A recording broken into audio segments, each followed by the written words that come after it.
Shalom and welcome to 2 Minutes of Torah. This year is entitled Chinuch 101, Part 2.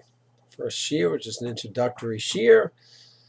And Hashem has granted me the brachot to be in so many different chinuch situations over the past 35 years. So I'd like to share some insights that I hope I've gleaned from the different opportunities. And we left off in the introductory shir with a question about hitting and legitimate, not legitimate. There's the old time, old school. I like to analyze that now. We talk a lot about old school chinuch. And sometimes with each generation, we always have new technology, new insights, new ideas. And I think we have to be very, very careful.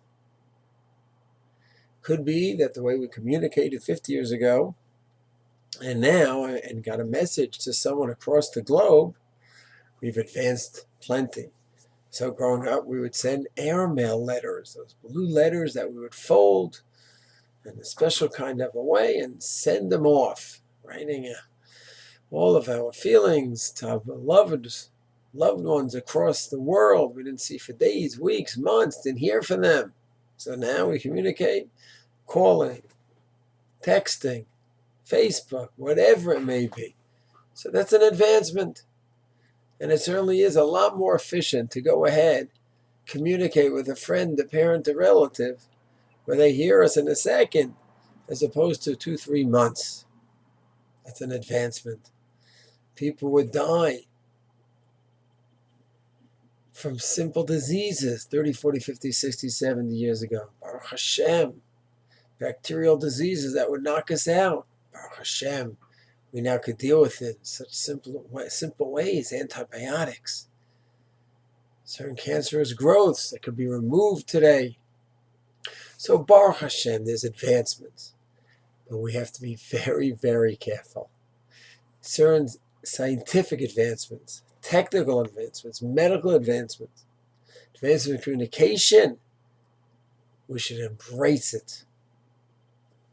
Of course, I am not getting into the media and those kind of areas, the smartphones, the videos. I'm not talking about that. I'm talking about a simple way to communicate with someone by phone. Let's take the simplest, most kosher way. Take that over writing someone a letter that would take months.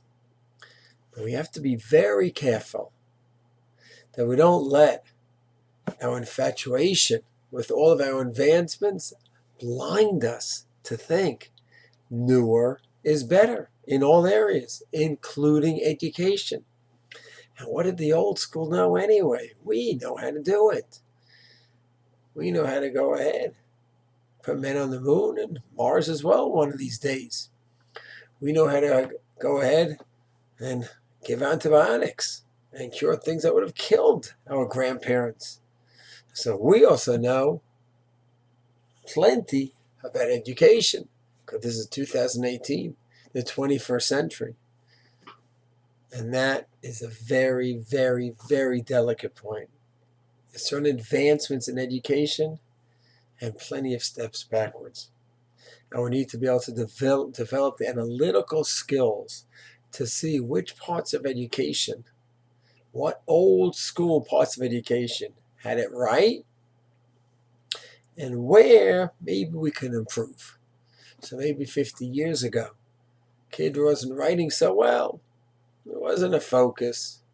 And maybe you could have used OT and it wasn't picked up. Okay, Baruch Hashem. There's professionals that can help with the writing. And there's other ways, even non-professionals that can help with the writing that maybe wasn't always picked up. Certain technical issues, dyslexia and others that maybe weren't picked up decades ago. Now they're picked up. A lot of technical things that we are way ahead from years ago. But there's certain areas that we may not have advanced. We may have regressed. And we need to see that as well. So therefore, when it comes to questions of discipline, punishing, keeping a child late, we must investigate that. See what our Masorah or our tradition says. See what the new world may be saying. And then try to make a rational, appropriate decision.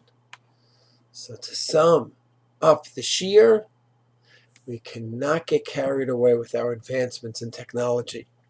We must go ahead, be able to analyze case by case, see what was done, and what was done was part of our Masorah, or what was done was just part of the culture of the world, and then see how to apply new advancements in technology, new advancements in the world of Chinuch, and see what really makes sense, what's rational, what's appropriate, what is the true derech, Torah way of Chinuch. Shalom.